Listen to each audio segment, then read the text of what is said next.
Oh, it's the power of stories. Stories are so powerful. We do that in everything.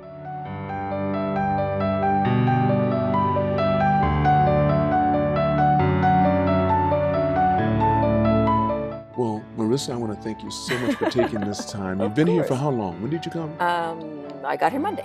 Is this your first time in Japan? No, I've been to Japan many times. How many times have you been here? I will say I've lost track because my husband... That's how many times Well, you've because been my here? husband, he's a therapist at military bases. And he was, right now he's in Okinawa, that's why I'm here. And he was posted at Zama and in Yokota for 6 months at a time. So I came to visit him. And so yes, I have lost track, I don't know. Was he in the service himself? No. Okay, because I was at Yokota Air Force Base. That's how I came here. Oh, okay. I was in the Air Force. I came here in '74. Okay. Yeah. Yeah. And you were just learning to crawl. Anyway. Not quite, but thank you. Very kind of you. That's happened for many, many people. I'm telling you, I'm teaching people's kids who I taught. Wow. Think about it. I've been in Japan for 50 years. Wow. Yeah. So Yeah. Well, that's why you know this country so well. That's right. I guess I do.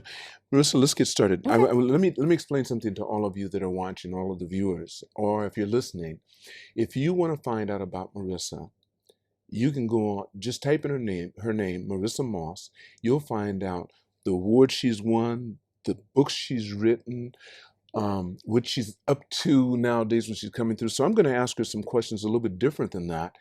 But make sure you do that. She is, and you'll find out about the publishing company she's developed. She's actually built on her own, and she's still running. Am I correct? Mm-hmm. Yes. So look into it. She's a wonderful person. I can tell you that. I went to one of her events she gave here at this club, the American Club.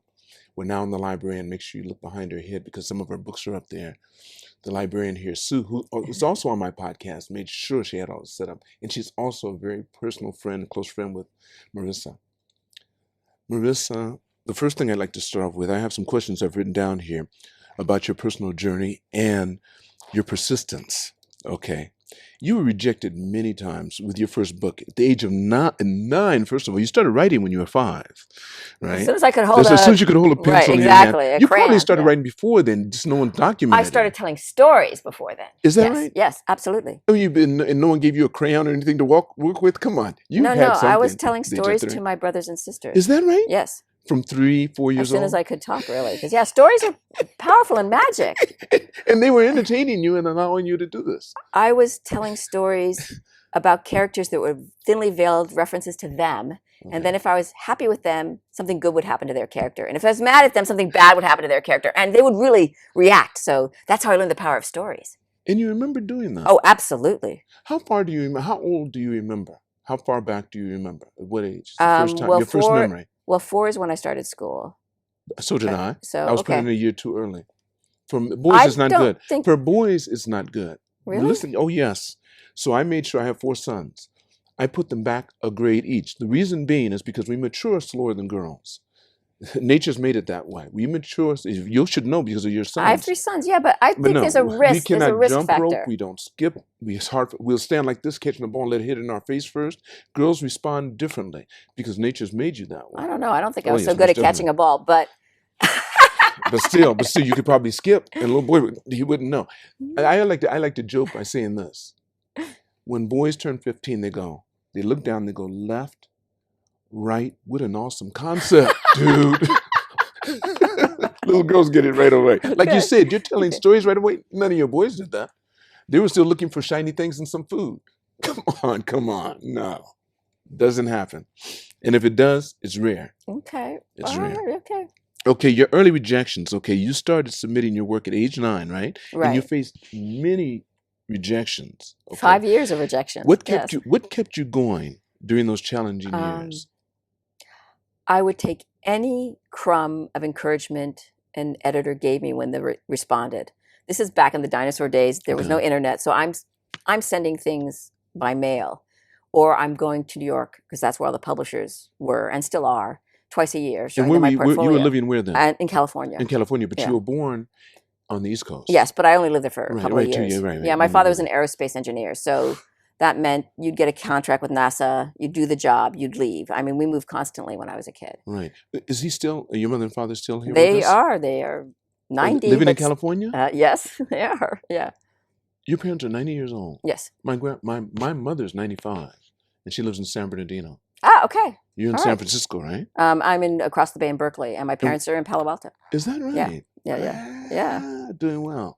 Well, you Yeah. should say hello to mom and dad because they're going to see this. Well, they might. They are very tech savvy. This is where it is. Yeah. Exactly. All right. Yeah. Okay, so you any crumb of encouragement you would get, for example, if they said, you know, your writing's nice, however. Exactly. However, the ending falls apart, or however, the characters aren't strong enough. However, I would take that and rework it because they took the time to say something. And I know that an editor's time is worth a lot of money. Right. So if they bothered to not send the standard rejection form, that meant something. And I took it and ran with it. And you had to do that you just had to be driven. Wow. And I tell kids, the other reason why I was so determined is I didn't have a fallback plan. There was nothing else I wanted to do. All I wanted to do was write stories and draw pictures to go with them. I didn't want to be a teacher. I didn't want to, I don't know what else I would have done. I would have been a waitress forever. That's what you said. You said Yes. that's been written about you already. Right. Said that if you did not become a writer, you'd still be waiting. I can't You'd be imagine on what I would have tables. done. It's all I've ever wanted to do. Isn't it? So Isn't I that had to beautiful? just make it happen. I'm gonna give a plug to someone because you're saying something I've heard before. Pat Cummings, my sister-in-law, she said she never had a plan B. She's always wanted to draw and illustrate, and she's doing that today. She's really prolific in what she does. She's fantastic. She's She has my brother- fabulous, and that's she has my what it brother in takes. it. Yeah. That's what it takes. That is the only way you know how. It's not about what you want to do. It's what you want to be. That's interesting. And that's a different thing. It's a sense of It's not what self. you do in life, it's what you be Yeah. in life. Yes. That sounds black. It's not what you do in life, it's what you be in life. Well, it is. Yeah, I can't Okay. take that part away from me. Like I would never retire because you can't retire from who you are. I don't like that idea anyway. I think we've been sold a box of laundry. It's just not true. Retirement for me is going to be this. There you go. Oh, Don't there take your one dad back in. when you're That's when I'm going to retire. Because there's no such thing. Yes, What are they talking about? 100% You haven't agree. gotten Yes. fish in a boat? You got to give me a break. But that's when we were sold as kids. Yeah. You're going to retire someday from something you probably didn't like. But if it's something you like, I've never noticed people that doing stuff they like stopping. Right. And what I've always told my sons growing up is you need to find out what you love to do and then get paid to do it. That's what you want. You don't want to just make money. You want to do what you love to do. Otherwise, what's the point? Then you're just walking through Are life. they doing that now? They are. Yes. Now, how old are your sons now? They're all young men. Okay, They're all so you mean adults. they're all in Yeah. past their 20s or Yes. in their 20s. They're in their 20s. Yeah. Okay. Oh, Yeah, and they're doing and- things they love doing. They do. They are. And I think it's really what should motivate everybody because otherwise, what's the point? But do you keep in contact with them regularly? Yes. Yeah. Of They course. call. Well, they're very close because my husband died when they were young, and so that brought them. so really yeah, it made us a very. care more. You become a very close tribe.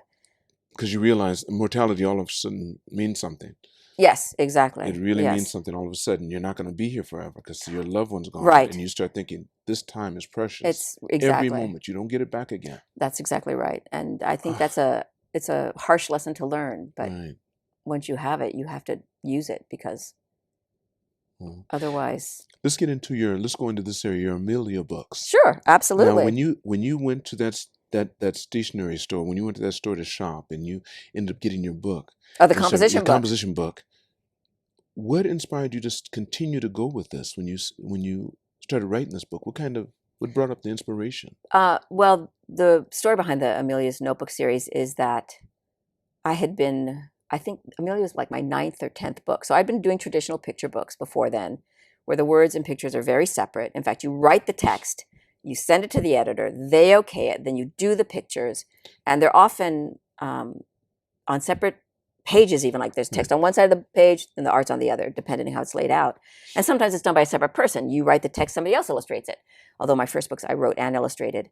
You illustrated the first Amelia books. Yes, but even my first picture books, those are all my illustrations. So the you first, do both. yes, I do both. Exactly. And that's why I wanted to do Amelia, was because I think this is something we all do. We're all born with this. We think in words and in pictures. And then as we go to school, we are compartmentalized and words are prioritized. And we're told words matter more. Words have more value. Art, that doesn't matter. You don't want to do that. It gets beaten out of us. Exactly. You're discouraged from drawing. But you were a feisty young lady when you were a little kid. So I read that you argued with your first teacher so much that you changed schools. No. Art teacher, that was the first art teacher that you had, I believe, wasn't it? That was in college. That was in college. That was in college. That was in college. No. So you'd already had your opinion set by then. Yes. No one was going to change it. That's true. Yes. But back to Amelia. Back to that format. I wanted to do a book where I could go back and forth between words and pictures more seamlessly. And the notebook format allowed me to do it because I don't work on a computer. I mean, that was before there were computers anyway, but I wasn't working on a typewriter. I was working in a notebook and writing and drawing as it came to me, just like the notebooks I had when I was a kid. Because I think that's what kids do naturally until they're told, don't do that, don't draw. And also it's something that I think kids around the age of 9, they become self-critical of their drawings and they stop drawing because they think I'm not good enough. That's not good enough. And then they become grown-ups who can't draw. But almost every 8-year-old is still drawing a lot. And that 8-year-old kid can outdraw any grown-up in the room. Right? Yes. Because they've been drawing all the time. They just naturally do it. Yes. And then we discourage them. And That they lose a me. really valuable skill. And it's not just the drawing they lose. They lose what I call visual intelligence, that ability to look and think critically about what you see. And that's so important. We are such a visual society and we deny it and pretend that text matters more, which is crazy. First time you're having it articulated like that, but it's so true. Right? That's so true. How do you keep Amelia fresh for the ages? Because she's continually growing, right? Yes. So how do you do that? Where do you get your inspiration for that? Well, I mean, the Amelia books really are inspired by your life, right? My life. But of course, I do a lot of school visits, so I see what kids are going through. And I get a lot of email from readers who tell me how much Amelia meant to them when they were kids. For a lot of young women, Amelia defines their childhood. And what's wonderful about that for me as a writer is a lot of what Amelia felt and I felt is that I felt like a weirdo oddball. And so I wrote those books to express myself. And Amelia's not a particularly unique person. The books, she doesn't do anything amazing. It's just her sense of humor and her point of view. Okay. And my message to kids is, you use your notebook to tell your story the way you want to tell it. And to have all these young women write to me and say, I felt like Amelia was my best friend. I was just like you. I think like, where were you when I was a kid? I wanted to meet you. I wanted you to be my friend then because I felt so lonely, like they are feeling. When did you get out of that? I mean, or have you ever gotten out of that? No, I think I really met my peer group when I was in high school. Okay, in high and school. That's when I met the really nerdy weirdo kids. That's when I met you guys sat over there in the lunchroom. We were the nerd faction. We would get together to read Shakespeare's plays. Who does that? Who does that in high school? We did that. Were you part of the drama class? Nope. We just did it on our own. On your own? Yes. So what were some of the things your friends did? Well, some of your peers that they were learning Russian. Okay, they were learning Russian and doing other stuff. Were any of them computer people? Got into this computers was and stuff? Before computer. I'm but too old for that. No, but it started when you were in high school. You can't because it started when I was in high school. Okay. I'm sure. All right. But no, they weren't tech oriented. They were more creative, and they've gone on to be historians and writers. You're still close with some of them? Oh yes, one of my best friends lives in Florence and teaches Renaissance history, and we met in 8th grade. Oh, Those are really wonderful friends to keep. Yeah. All right, now let's go into exploring different formats, because let's say when you experimented with different formats, for example, historical journals, and you did comics. All right, what do you enjoy most about working in these diverse formats, and how do they challenge your creativity? Oh, those are good questions. Well, what I like about the diverse formats is they give you the ability to present complicated information in different ways. There's some things that it's so much easier to do a diagram of or a map of than to write a long description of. And to set a scene and to introduce a character, an image can tell a lot more than your long words. And give me an example. So, for example, I have a couple of books that are nonfiction books, middle grade level, and in The Woman Who Split the Atom, which is the story of Lisa Meitner, who discovered nuclear fission. I had that, yeah. I went through that audiobook. Okay, right. It's Oh, it's fantastic. hard to, yeah, and I had to write those graphic novel scenes into audio scenes so that you could understand what happened. But the reason why I wanted the graphic novel pages to preface each page is because you're dealing with complicated World War II history that a lot of middle schoolers don't know yet, and you're taking physics and explaining it in a way to kids so they can understand it. So I thought the images would help with that and make things more accessible. And that's one reason why I use the graphic novel, is to get kids, because graphic novels are so popular with kids, is to get kids into reading books they might think they won't understand, but they will, because give kids credit, they do understand. They do. And I figure if I can understand it, they can understand it. I'm not a scientist. I don't have any science background. Right. So if I can understand it and explain it in a way that I can grasp, then you'll grasp it. So I like that back and forth where I can set the scene, give a sense access to personality, because with Liza Meitner, I thought she might seem very nerdy obsessive, which she was. She was obsessed with physics, and that was all she cared about. She said that was the love of her life, the literal love of her life was physics. But when you see her face and you see what she goes through, so there's some drawings of her as the only woman at this university, and she's walking and there are all these men glaring at her. Seeing the image of that is very different than reading about it. And That's it just true. makes it more That's so powerful true. and impactful. So it was a way to bring people into the book and get them right there with the character. Okay, let me see. Okay, writing a mystery. Okay, when you're working on your first chapter book and mystery, what has been the most surprising and challenging aspect of writing in a new genre? Oh, whenever I start a new genre? Because it wasn't a mystery, writing a mystery book, your new genre that you started? Or have you done that before? No. You've done that. That's a long time ago. I haven't written a mystery. Are you thinking about it? I am actually Writing thinking, a but it's mystery. funny that you say that, because It's interesting. all right, that you say that is very interesting, because I have Okay. I have ghost written a book. This is my first time ghost writing, but I ghost wrote a book for Mia Armstrong, who has Down syndrome, and she's the spokesperson for Down syndrome. She's 12 years old now. I've seen her. Oh, you've seen her. You know I've seen Mia. her. She's I've seen her. amazing, and Right. she does voiceovers. I've never met her, but I've seen her on television. Yeah, I've yeah, seen she her. does Yes. acting. And so Right. she has a picture book called I'm a Masterpiece that I ghost wrote. I met Mia, we talked, I got a real sense of her. She's incredible. And I was so struck by her drawings. She does these amazing drawings, and they're basically math.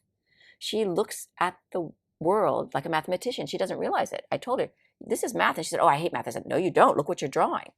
Because it's visual math. Okay. And so we did this book together, which has gotten a lot of press, and she wants to do another one now. Which is a mystery book? She wants to do a graphic novel mystery that takes place in middle school. And I think that's a great idea. Let's just see if a publisher will do that, because they might not like a teacher getting murdered, but I will go wherever Mia wants to go. Whatever she wants to do, I think it's fabulous. Does she have siblings? She does. Where is she placed in that rank? She's the youngest. The youngest, Yeah. okay. Oh. Is it because I had an uncle that had Down syndrome? Yeah.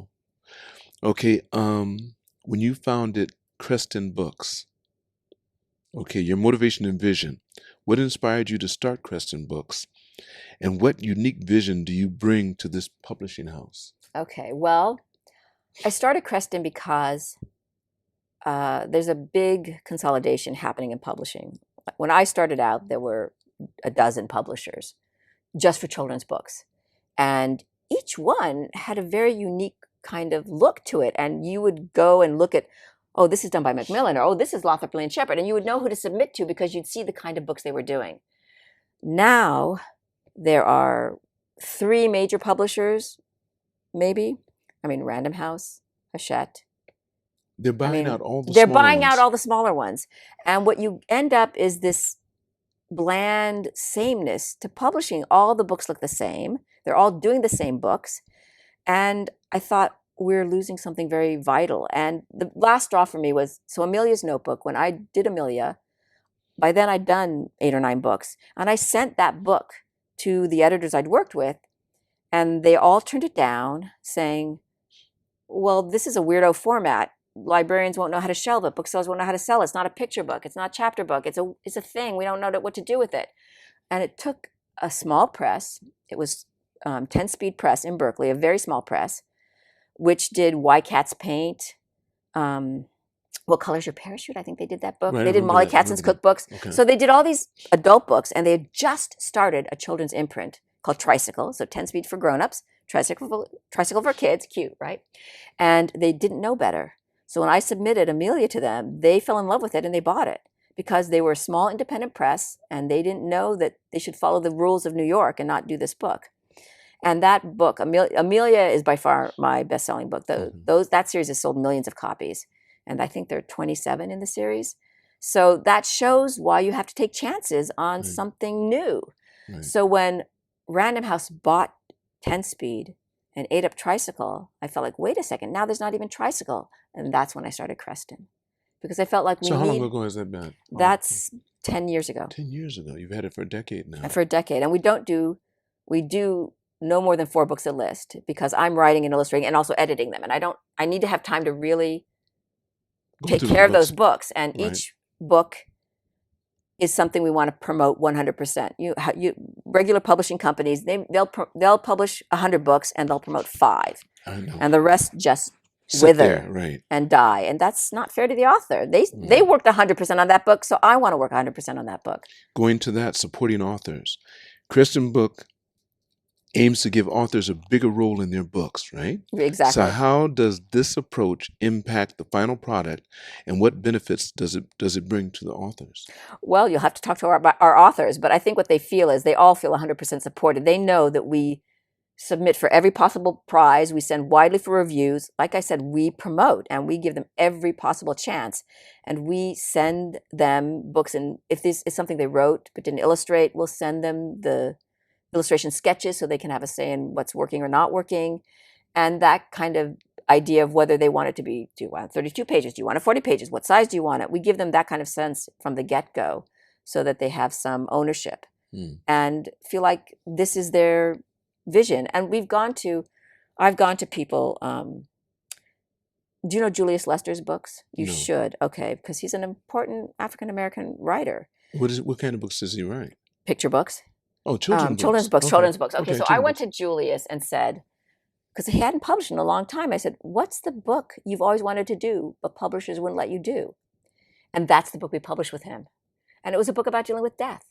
And publishers didn't, and it was beautiful. It's in a kind of African tradition for children, but he does it in a very respectful, wonderful way that kids can understand. Right. And I thought it was brilliant. And did it do well? It did, because Julius is a big name.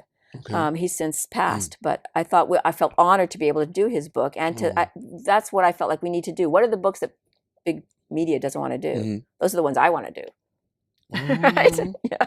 That's interesting. So how do all the people that want to contact you, if they're writing, and especially if they're doing children's books, do you do young adult books as well? We do young adult books. Okay, and that's as far as you go. Yes, we don't do adult books. We only do children's books. Exactly. Yes. All right. Give me some personal insight and some of your experiences balancing creativity and business. How do you balance creativity aspects of your writing with business responsibilities of running the publishing house? Wow, that is a very good question. I don't consider myself a business person at all. You have to be able to run that publishing house. You're right. You have to be. What I can say is I spend my mornings doing my creative work, because that's my creative time. I mean, it's when you're really fresh.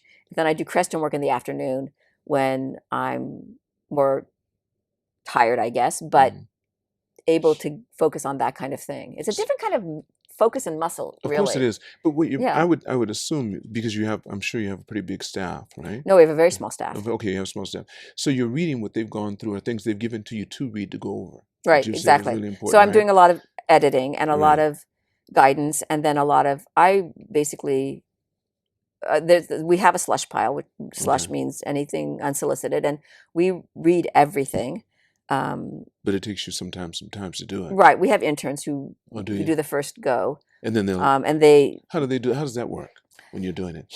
Well, we have been very fortunate. A lot of colleges have approached us about students who want to get into publishing. Just interns to come in. Yeah, right. They'd just be happy to be with you. Exactly. Those are the kind of people I like to work with. And they're getting credit for it. They're getting school credit for it, and it's part of their education. So it's only good if they're really good at what they're doing.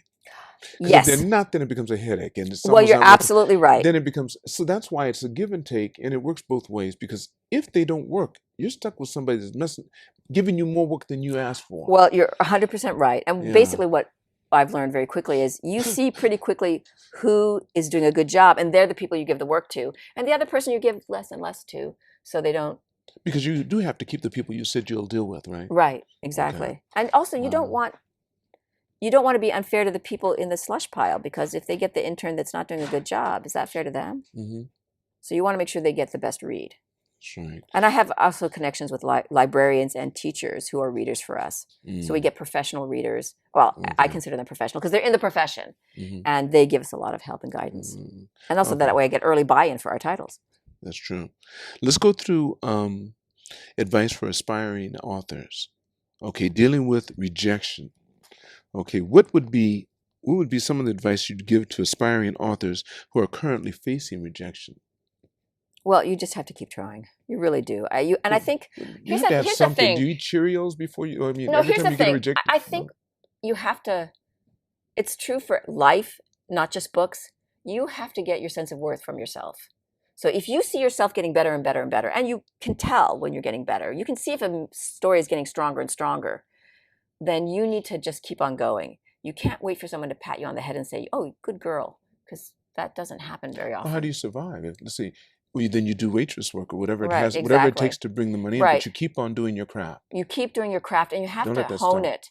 You can tell if you're getting better. And I recommend that every aspiring writer and every established writer, I have one as well, needs a writer's group. You need other need other writers people. to read your stuff, and they will give you feedback, and you'll know if you're getting closer and closer, or if you're getting farther and farther. And that helps you keep going as well. That's true. You need a peer group. And for children's books, there is an organization, SCBWI, and it has a chapter here in Japan that helps aspiring writers. But it's in Japanese. No. It's in English. Yes.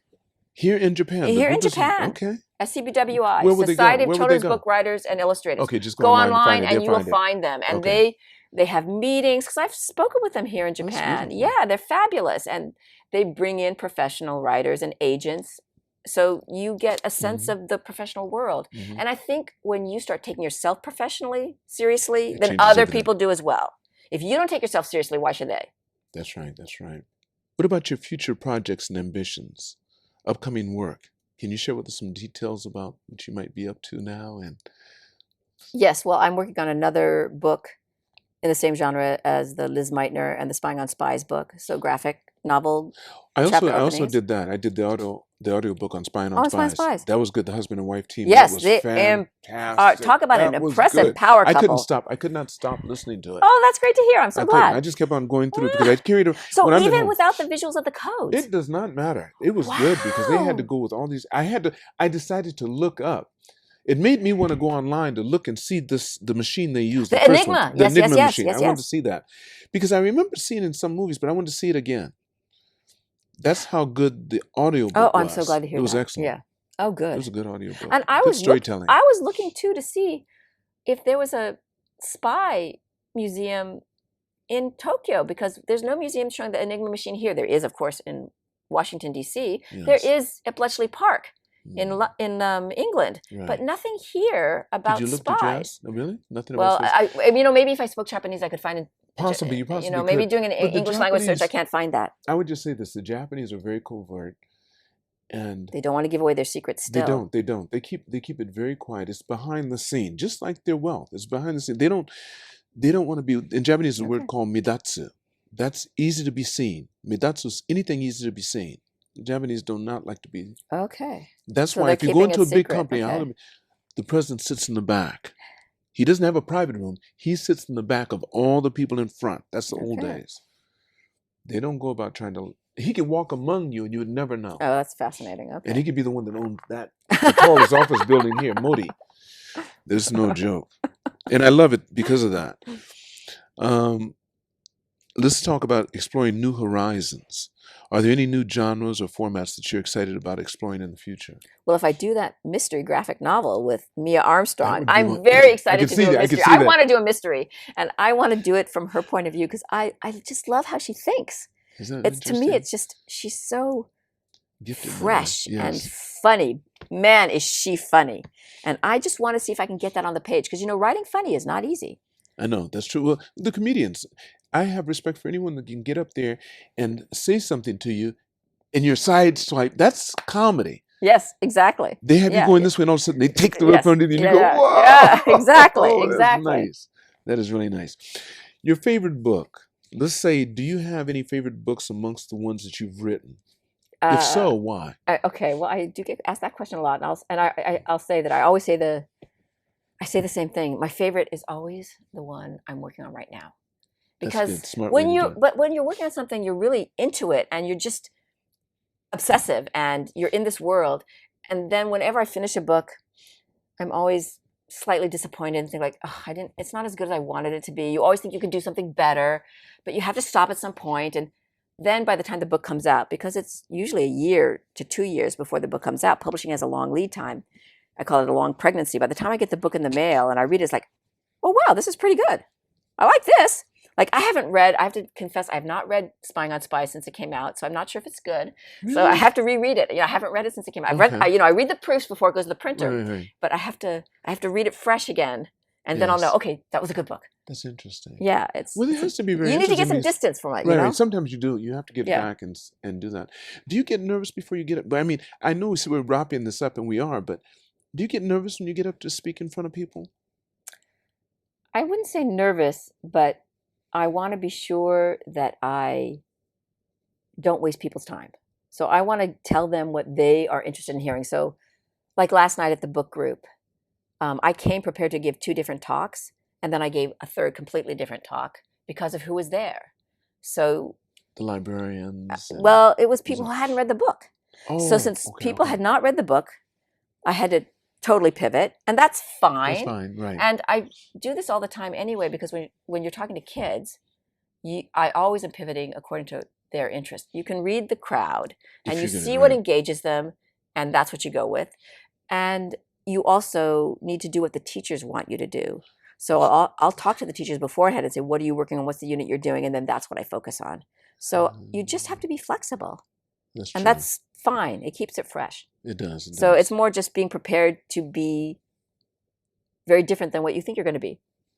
And then it's always exciting. It's always exciting. You never know what you're going to say. That's right. Right. Yeah. But you're prepared to say something. Exactly. Well, you were, because you said as a little kid you used to tell stories to your sisters and your brothers. Yes, exactly. Yeah.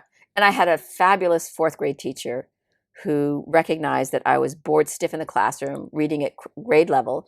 So she gave me a felt board and felt to cut out, and she sent me to the kindergarten to make up stories and tell them to the kindergartners. I had this captive audience of kindergartners. In California?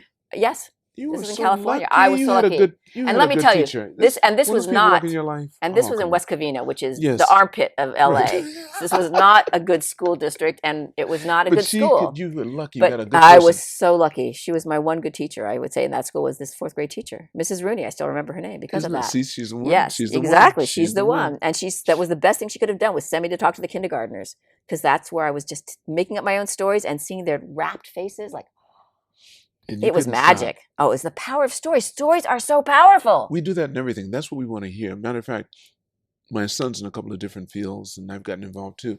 Alcohol, for example.